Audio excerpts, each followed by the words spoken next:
5,000 kalamangan yung nakuha nila mula kay Kickback. At sino pa ba? Hey! Sino yung kabak ng AP Brent? Anong ulam? Anong ulam? Ang ulam ay giniling. Feel doon sa lineup na merong Frederick. So, ang ganda kasi nung Bibi!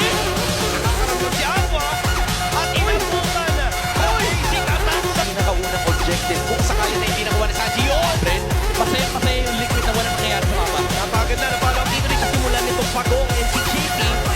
Wala siya magalang mo si Carl. Kaya ka naman kumuha rin. Ganda na golden hour para nga hindi nakatulong-tuloy na nila si Noah. Ganda na pasok. Better strike follow. Kami pa ng likuran. At dito pa yung SOB.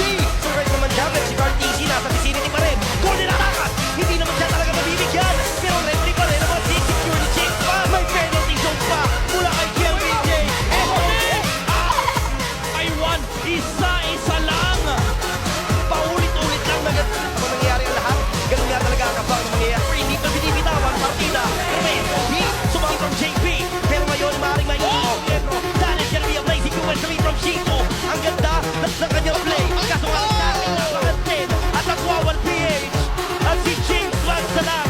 Namra. Pero gagawa siya ng play. Tugan, wala yung moves. Walang halos kamilyon din ang kanyang makakatapat. Dahil sa nandiyan lahat.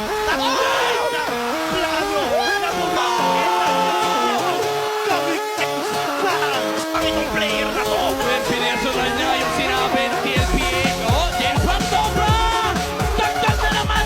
Pero ito naman yung blitzing. Jason pa rin ang makakuha rin yung manipulation. Kaso wala kakabulin sila sa mga shoot. Blitzing is on the way. Talaga si Kurt easy lang. Ang gusto lang bigik. Blazing duel. Wizard Crowd gagamitin. Nakakabulin na sila. Dito maaaring maka-event. Immortality Bomb. Si Sanford naman. TLPH. Yung cavalry. Mapapatras na. Pilihan na ng mga immortality. Alam mo, bibilit tayo. Bibilit nila ngayon. Legendary sa gagamitin lahat. Mukhang zone out lang ng mga members. Shizu naman dito with the blazing duel. And napakanilang damage.